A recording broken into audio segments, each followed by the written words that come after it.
Welcome back to ECE 441A, 541A. Lab number 1 is due this Friday. So if you're up late for the game on Thursday, make sure you give yourself enough time to get the lab done and take into account the D2L turn-in policy. Maybe it won't be available late on Friday night. Just as a reminder, so that you can plan and get your calendar in order, exam number 2 will be coming up on the 24th of October, and homework number 3 is due a week from Wednesday. Today what I want to do is continue to develop these strategies for connecting different system representations. How can we go from a time domain state space representation to a transfer function? Particular today, we're going to go the other direction. We are going to go from a transfer function to a state space, and we'll develop what's called an input feed forward state space representation. That's maybe a little bit of a mouthful, but we'll have a couple of different ways of going from a transfer function to a state space representation. You can use either approach. Some give you better information for thinking about different techniques or design properties. And lab number 2, we will be working with really a state space representation of our system in the lab. And we'll be feeding back position and velocity. And if you see these in a block diagram, it might make it a little more clear what's happening when we do adjust position and velocity. We'll go through an example of a strictly proper transfer function. And are we clear on what I mean by a strictly proper transfer function? The degree of the numerator is less than the degree of the denominator. Did I say that right? The denominator degree is bigger than the numerator degree. A proper transfer function is when the two polynomials, numerator and denominator, are of the same degree. Improper, hopefully we won't have such systems. That's when the numerator degree exceeds the denominator and we have derivative type behavior in our system, which isn't good. So we don't want to have an improper transfer function. Let's then get started with talking about converting between these different system representations, and maybe it's helpful to have a visual. Suppose we start with a transfer function. I'm hoping that you feel pretty comfortable finding a differential equation relating the inputs and the outputs from a transfer function. You then can, and we'll work today on translating those differential equations into all integrator block diagrams, which if we were old school, we would just say put those into an analog computer representation. That's really what an all integrator block diagram is doing. It's building an analog computer representation of the system that you're dealing with. Then we will take that block diagram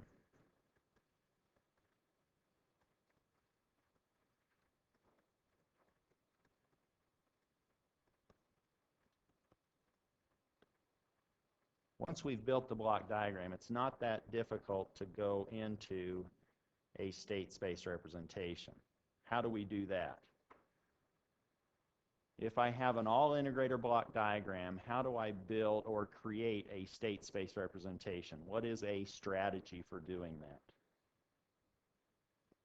If you have an all integrator block diagram, and this will hopefully become a little bit more clear if it's not clear now, but when I start talking about this later, I hope you start visualizing mentally what's happening. But remember our strategy, we could just assign the state variables as the outputs of each of the integrators. And then we have what the derivatives of those states are equal to, because those are the inputs of the integrators. And knowing that allows us actually to go back and forth. We could take a state space and go into a block diagram. You also, hopefully, remember our expression for the transfer function g of s. If we were in a state space representation, that would then be c times si minus a inverse b. And if we have a proper transfer function, then we have the d included. And we actually want to be able to go back and forth, meaning can you go from a block diagram to a transfer function? That was exam 1. You can do that with block diagram algebra. You can do that with Mason's gain. But you can now go back and forth between these different representations. Today what we want to do is actually start with the transfer function. We'll go to a differential equation, then a block diagram, and down to a state space representation, which really sort of says, oh, we can go in that direction. We can go from a transfer function to a state space. We may just get there in a little more roundabout manner. And that's what we want to start with. Let's now say that we have a transfer function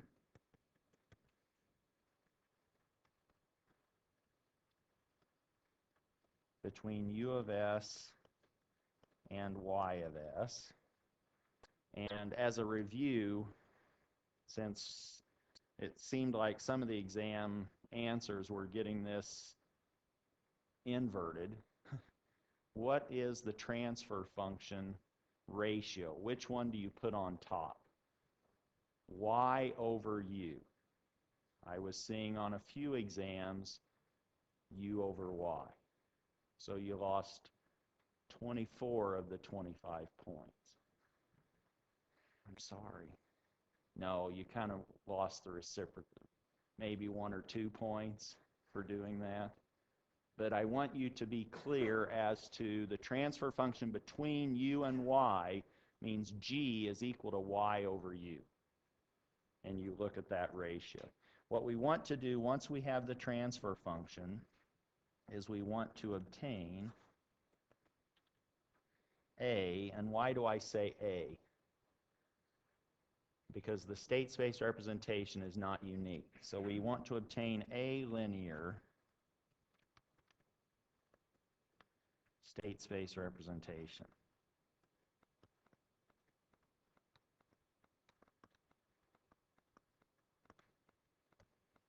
And as I said, we're going to start with the transfer function. This is a sort of a symbolic representation of what we're doing. It's not a signal system flow diagram. Then we will proceed to find a differential equation. Then we will obtain the block diagram, a block diagram. We can proceed several different ways between the differential equations and the block diagram. And once we have the block diagram, assigning those outputs of integrators as state variables allows us to identify or create a state space representation. Let's now assume that we are given the following transfer function. Let's say t of s. Again, that's y of s over u of s. We'll treat it in a general form. Let's say we have b2 s squared plus b1s plus b sub 0. That's our numerator, and let's now have denominator of s cubed plus a sub 2 s squared plus a1s plus a sub 0. And here I'm assuming that we've already factored out the leading coefficient in our denominator, and that's now modified the numerator coefficients to be the appropriate b's. We've now fixed that leading coefficient to be 1 in the denominator, or we've made our denominator monic. That allows us to keep things somewhat clean, and I may, if I need to, I may refer to the numerator polynomial as little n of s, and the denominator I might refer to that as little d of s. From this,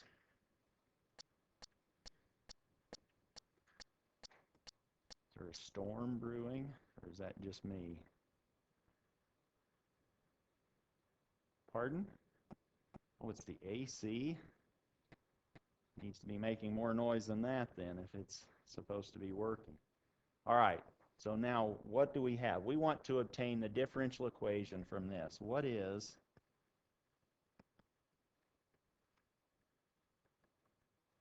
the differential equation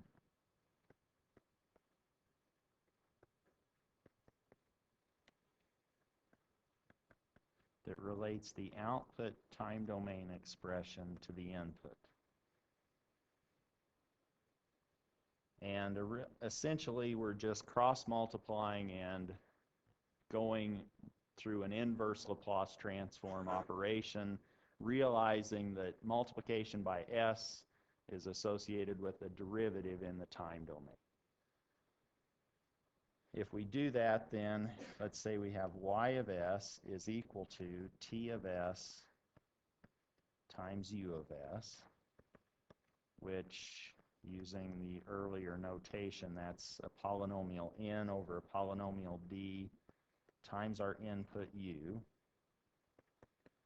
Multiplying both sides through by the denominator polynomial d of s provides us with d of s y of s is equal to n of s u of s, or with the parameterization that we had, that's s cubed plus a2s squared plus a1s plus a sub 0 times y of s is equal to b sub 2s squared plus b1s plus b sub 0 u of s. And doing what we just said in terms of converting those from the frequency domain into the time domain, realizing that multiplication by s is differentiation in the time domain, we can now say that we have a time domain differential equation that relates our output and the input. It's the third derivative of y plus a sub 2 times the second derivative plus a sub 1 times the first derivative plus a sub 0 y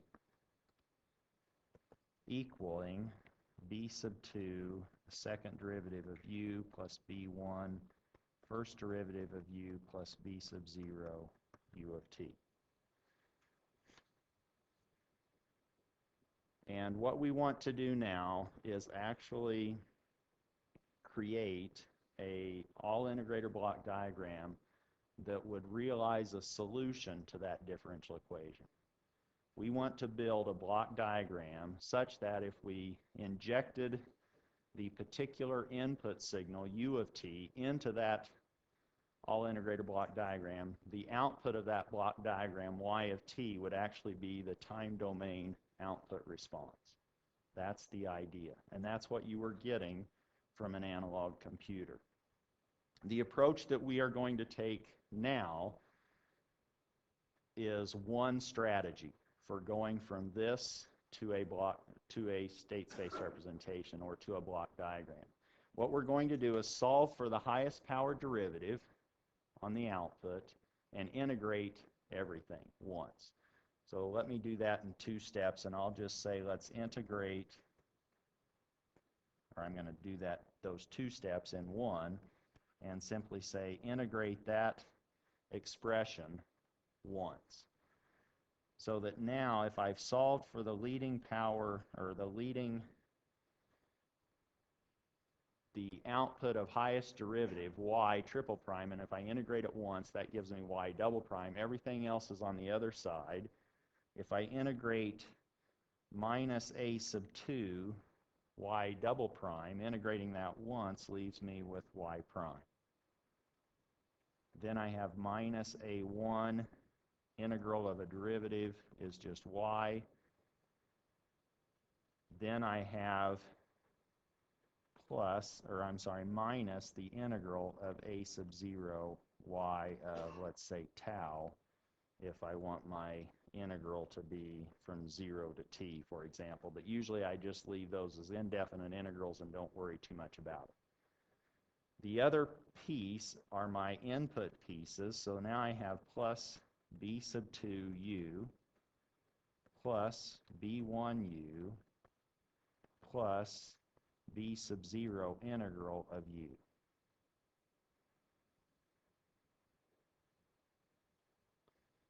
And it might be cleaner if I, whoa, wake me up.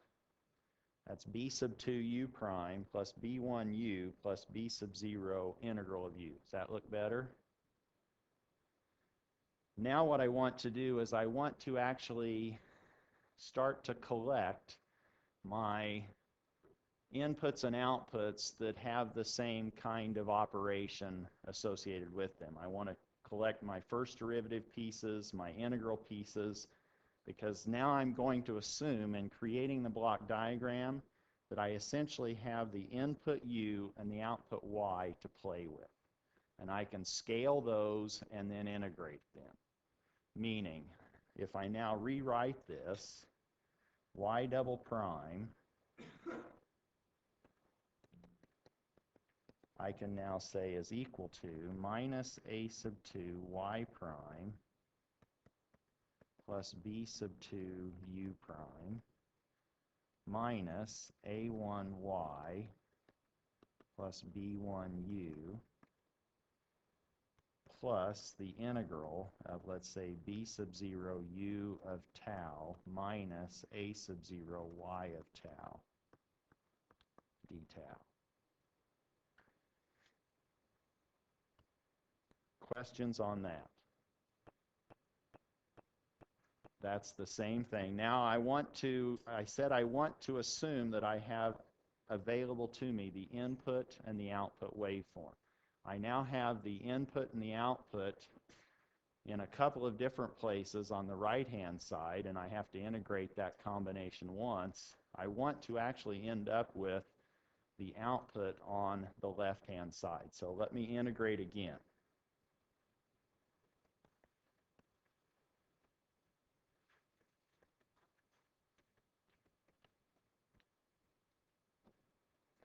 And let's try to pay attention to how I'm grouping or collecting these terms in terms of my style or types of brackets or parentheses. Now if I integrate minus a sub 2y prime, I simply have minus a sub 2y plus b sub 2u. Then I have, whoops, let me keep that. Then I have plus this integral, square bracket, b1u minus a1y. And if I wanted to, if you needed to keep track of variables of integration, let me put a hat on that so it's going to be sort of in a partying mood. Let's say this is now a sub 1 y of tau hat. This now I'm going to nest in, or now I'm going to nest that first integral inside this new integral so that I now have plus an integral, normal parenthesis, b0u of tau minus a0y of tau d tau, close the square bracket, d tau hat.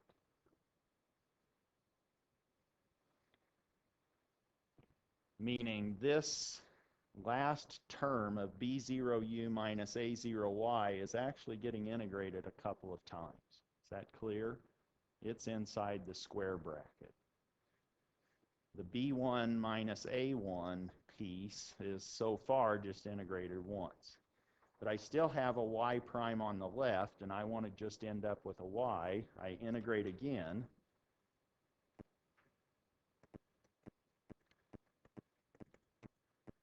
And I end up with y of t is equal to the integral, and now let me do a curly bracket, b sub 2 u of tau tilde minus a sub 2 y of tau tilde plus integral square bracket b1 u of tau hat minus a1 y of tau hat plus integral normal parenthesis b0 u of tau minus a sub 0 y of tau d tau square bracket d tau hat curly bracket. Ooh, if you were still writing, you didn't see that poor penmanship, d of tau tilde, and now we are at the end of our integration process or strategy. We now have y is equal to some combination of integrals of outputs y and inputs u. And what we want to do is build up our block diagram from this expression. And the way that we will do that, remember our strategy, we said assign outputs of integrators as state variables. Well, there's an integrator, the output of which becomes immediately y. Let's then call that particular output, which I'm going to say is all underneath this curly bracket. Let's call that x sub 1 of t. And with the square bracket piece, the output of this integral, let's call that x sub 2 of t. And finally, we have one more integrator that we can keep track of the output of. Let's call that x sub 3 of t.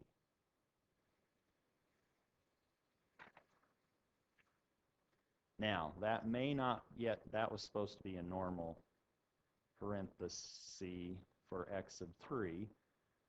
Now let's build up our block diagram. And the way that we can do that is start with the output y, let's say on our right, and the input u on the left. Let's just assume that we have access to those signals. We now have the input u and the output y. But what did we say y was equal to? That was equal to this first integral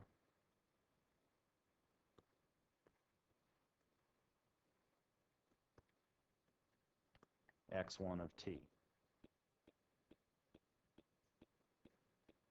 But what is making up x1 of t? Well, the input to that integral is just inside this curly bracket. If we go just inside and find out what the derivative of x1 is, since the output of that integral is x1, right inside that integral is going to be x1 prime, which is the input to the integral. That's going to be b sub 2u minus a sub 2y plus the output of this middle integral, which we're just going to call x sub 2. So if we come down here, we say we now create the input to this integral as b sub 2 times u. We have some input, we have b sub 2 times the input. We have minus a sub 2 times the output. And we also have the output of that middle integrator, which we're just calling x sub 2.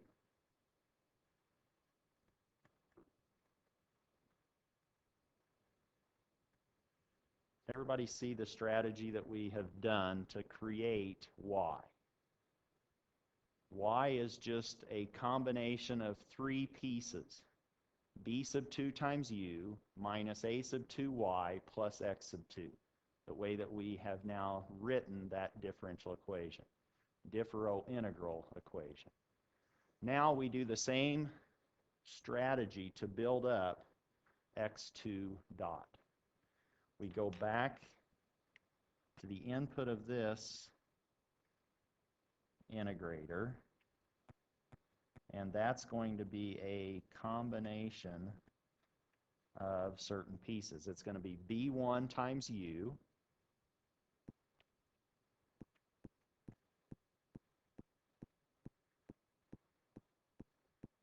it's going to be minus a1 times the output y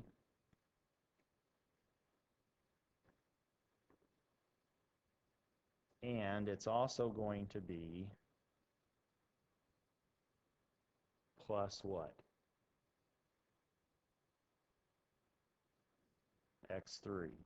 So now we have x sub 3 right there, and that was the output of the last integrator. And now we simply need to build the derivative of that last state variable, which is just b0u minus a0y.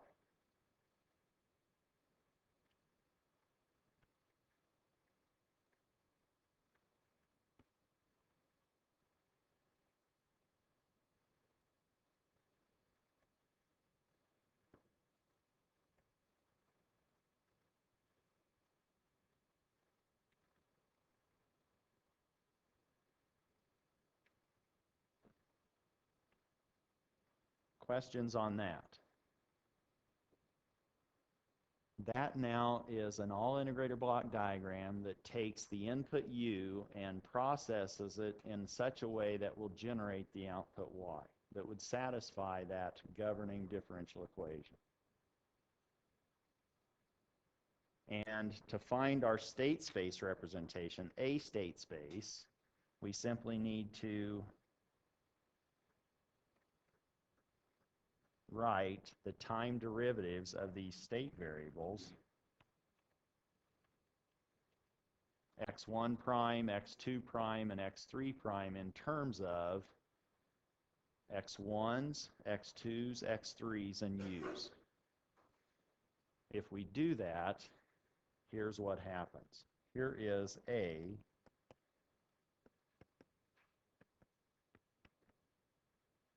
state space representation. For example, x1 prime of t. That's equal to all of those signals that sum through that summing junction. It's going to be x sub 2. It's going to be minus a sub 2. And now what we want to do, we don't want outputs in our state part of our equation, but the way that we created this, y is the same as x sub 1. So everywhere we have a y, we can just replace it with x sub 1. Or we could, let's just start at the bottom and go clockwise. So we have minus a sub 2 x1 plus x sub 2 of t plus b sub 2 u of t. And that's now our first order coupled differential equation based on this block diagram representation. What's x sub 2 prime? That's the output of that middle summing junction, and that has to equal all of the inputs. That's now minus a1 x1 plus x sub 3 plus b1 u. And finally, x sub 3 prime just has two pieces to it. It has a minus a sub 0 x1 plus a b sub 0 u. And if we wanted our output equation, we could simply write down that y of t is equal to x1 of t.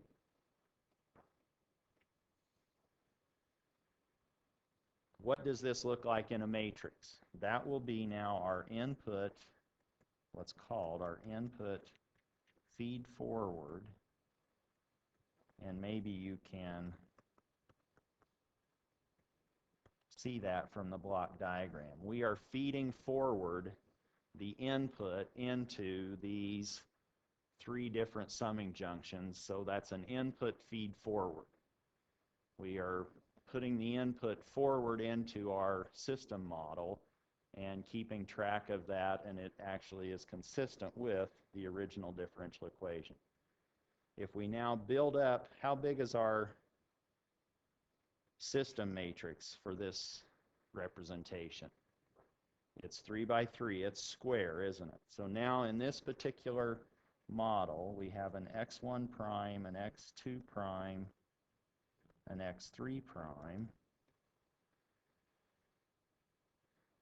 We can see actually in the first column it's minus a2, minus a1, minus a0, all scaling x1.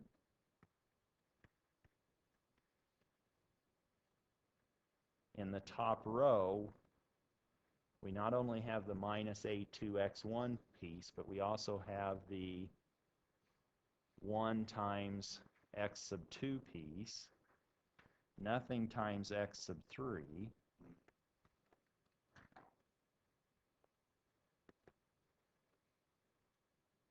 and we have a b sub 2 times u of t.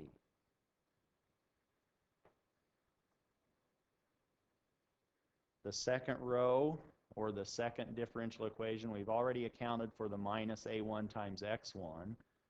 We do not have an x sub 2. We do have an x sub 3. And if you look, our upper one up from our diagonal is going to all be 1s in this representation. What's over here in the input matrix is now b sub 1. What do we have in the third row? Just minus a sub 0 times x1. We have no x2, we have no x3, and we do have an input.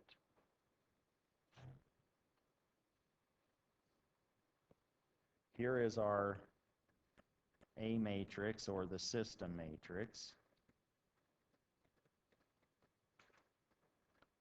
Here is our B matrix, or the input matrix. And our output equation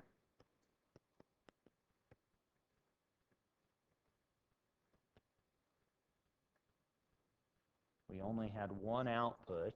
It's now going to be a row vector plus generically a direct feed through term, but you can see that in our block diagram, U does not come over and directly connect to create any piece of Y. It indirectly gets processed through at least one integrator, meaning this term, because we started with a strictly proper transfer function, that is a 0. That's our direct feed through matrix D.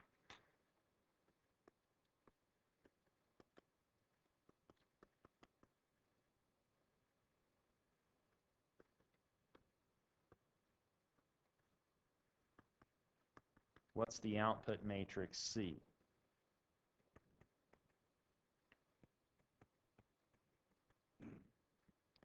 We simply have to pull off x sub 1 and everything else is zeroed out.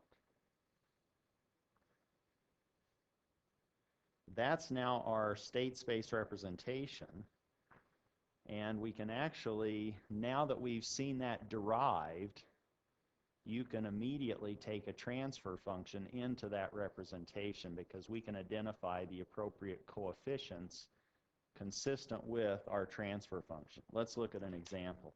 Suppose that I now said, okay, here is your system, g of s, and suppose that it's now 4s plus 6 over s cubed plus 7s plus 12. And I want you to write down, basically by inspection, a state space representation. Yes, question. Okay, so the question was, this structure is for any transfer function. The answer is a qualified yes if you build it to the appropriate dimension. In our example, we started with a third order denominator, and how big was our system matrix? 3 by 3. Our state vector was 3. How many it was a scalar transfer function. It was a 1 by 1 transfer function. We had one input and one output. How many input columns did we have? 1. How many output rows did we have? 1. It was a 1 output, 1 input system with 3 state variables because it was third order. If you had a second order, can you see how that would change this? How many state variables would you have if your denominator was a quadratic? If it was s squared plus something? It would be 2. So now we would have an s squared plus an a1s plus an a sub 0. Do you see we would sort of start moving upwards to the left, and we would simply extract or compact that representation down, except now the A1 would move up where the A2 is, the A0 would move up, and we would remove the third column and the third row. And we would have something in our first column, a 1, and nothing in the 2, 2 entry. Is that clear? Then how many B's would we have?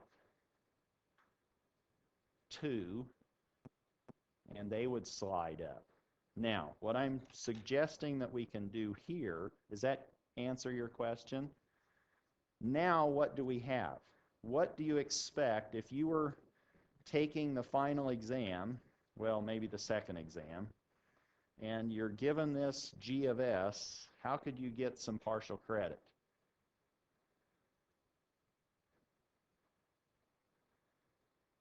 Just to start off with, what could you say? I have 3 states, right? And it's single input, single output. You know the dimensions of your matrices. A is 3 by 3. B, 3 by 1. C,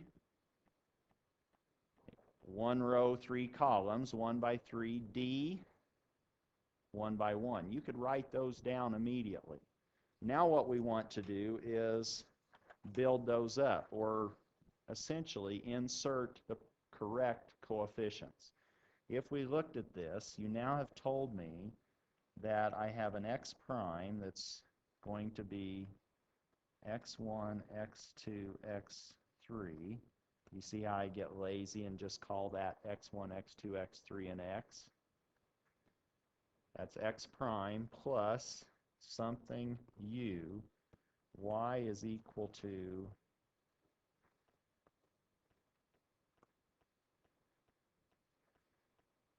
and on an exam I would probably want you to show me that that x has 3 coordinates. Now what we have to do is, in this, and I'm not sure that I always remember these particular names, but this is the input feed-forward state space representation. In this representation from our transfer function, the output structure is always going to be this way because we set y equal to the output of that first integrator. Our output matrix is always going to be 1, 0, 0. And for a strictly proper, we are going to have a D that's 0. So you can immediately get even more points. You can say, oh, I know this. This is like that for this representation. Now we want to put in the more important pieces, but go back here and look at what structurally is fixed. Those ones in the upper off diagonal and those zeros, those are fixed in this representation. And the A2, A1, A0, the B2, B1, B0 are simply associated with the denominator coefficients and the numerator coefficients. So that I can now here say, oh, there's a 1, 0, 0, 1, 0, 0. And I now need to introduce the appropriate coefficients. Luckily, I've already made this monic by setting a sub 3 equal to 1. So I don't have to divide that out. I could throw that curve at you in an exam and give you a 4s cubed. You could then factor that out and push that 4 in the denominator of your numerator terms. Is that clear? To make that monic. Then you have a sub 2.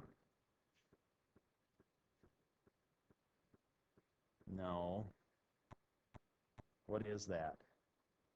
That's a sub 1. We skipped over a sub 2 is actually 0. We have to put that in there because we actually had plus 0s squared, don't we? So a sub 2 is 0, and this is now a sub 0. Meaning we have a minus a sub 2, a minus a sub 1, and a minus a sub 0. Is that what we had up here? And now we can immediately put those denominator coefficients in the left column of our system matrix by inspection. Now that we've seen that derivation, we don't have to rederive it. We just know they go in that location, in that first column. Now we simply need to assign the rows of our input matrix, and we can start with the constant. That's b sub 0. Here's b1, and again we have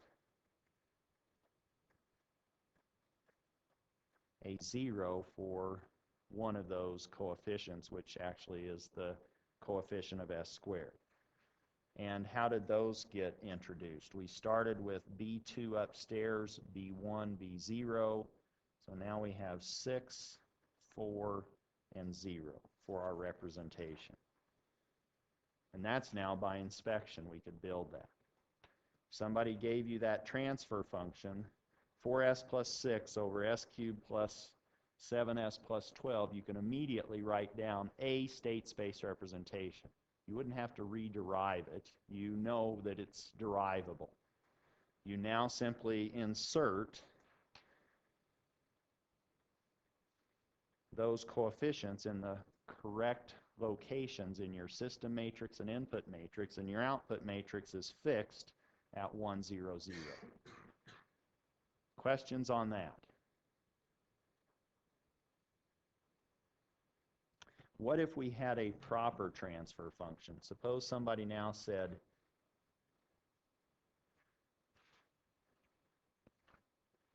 g of s is now 4s cubed plus 2s plus 5 over s cubed plus 6s squared plus 7.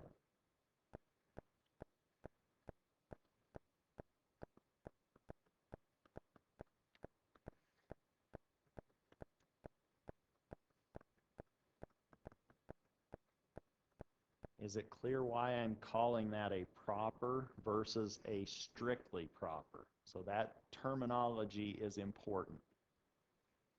We want to make sure that we know what we're dealing with. Because our strategy for building up that state space representation that we just created was assuming a strictly proper transfer function. Once we have a strictly proper transfer function, we can identify the appropriate coefficients in our numerator and denominator. We don't have that yet, do we? How do we find that from this?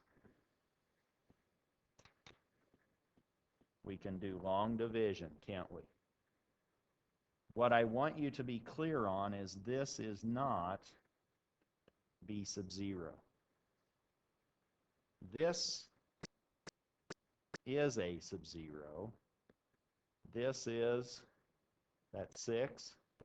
That's a sub 2, isn't it? And it's monic. But we still have to do the long division. So that we would divide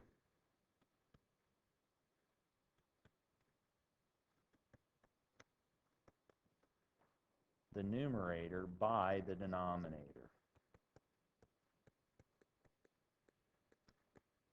And I'll do the hard part, 4. So that we now have 4s cubed plus 24s squared plus 28. And there you need to make sure you align things properly.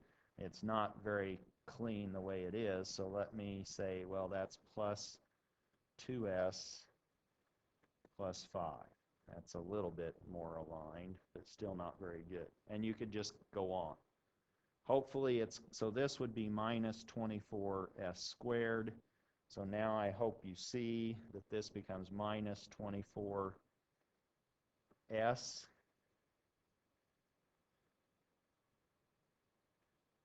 that right?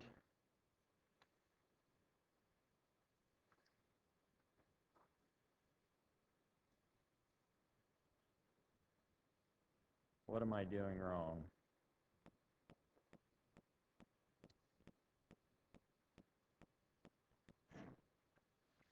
Yes, so now what I want to do is let me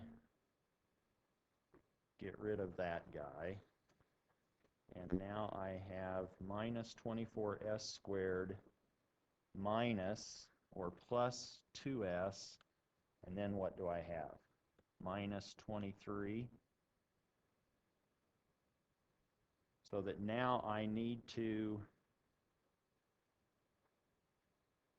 well, essentially that's all I need. If I don't really need to keep going. I just needed to divide out that 4, and now I end up with this piece, which is going to be my remainder, and I'm looking to make sure that that remainder is strictly proper relative to my denominator. So that I now have an expression that is 4 plus a minus 24s squared plus 2s minus 23 over s cubed plus 6s squared plus 7. That strictly proper piece I can put into my state space representation, and my d is actually going to be 4 in this case. I may fill in those blanks. I want to stop a little bit, before class is officially over and try to return some exams. We'll pick up somewhere finding another way of going from transfer function to state space next time. If we recap what was happening on the proper transfer function, we started with the transfer function g of s being 4s cubed plus 2s plus 5 over s cubed plus 6s squared plus 7. That was a proper transfer function, which means the numerator and denominator polynomials are of the same degree. What we need to do is divide that out until we have a strictly proper transfer function, so that if we now divide the denominator into the numerator,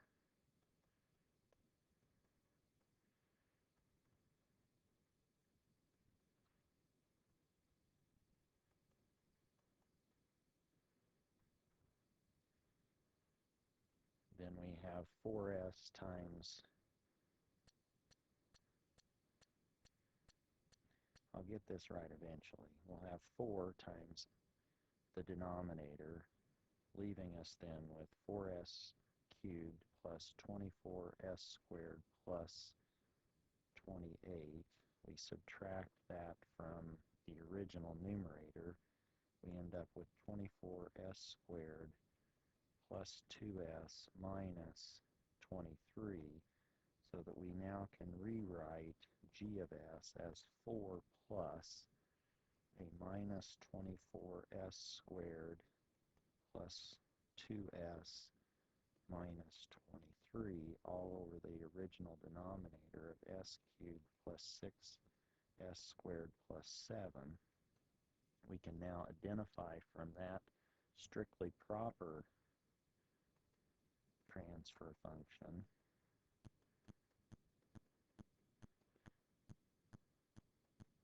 the necessary coefficients in our A, B, and C matrix. We have now a B sub 0, a B1, and a B sub 2. We have an A sub 2 and an A sub 0, such that from long division and starting with that strictly proper transfer function, we can now model that system as a third order state space representation with a non-zero direct feed-through term. We have for coefficients in the top row minus a sub 2, which leaves us then with minus 6, 1, 0. In the bottom, in the next row, we have 0, which is minus a sub 1, 0, 1. And in the bottom row, we have minus a sub 0, 0, 0. That's times x1, x2, x3,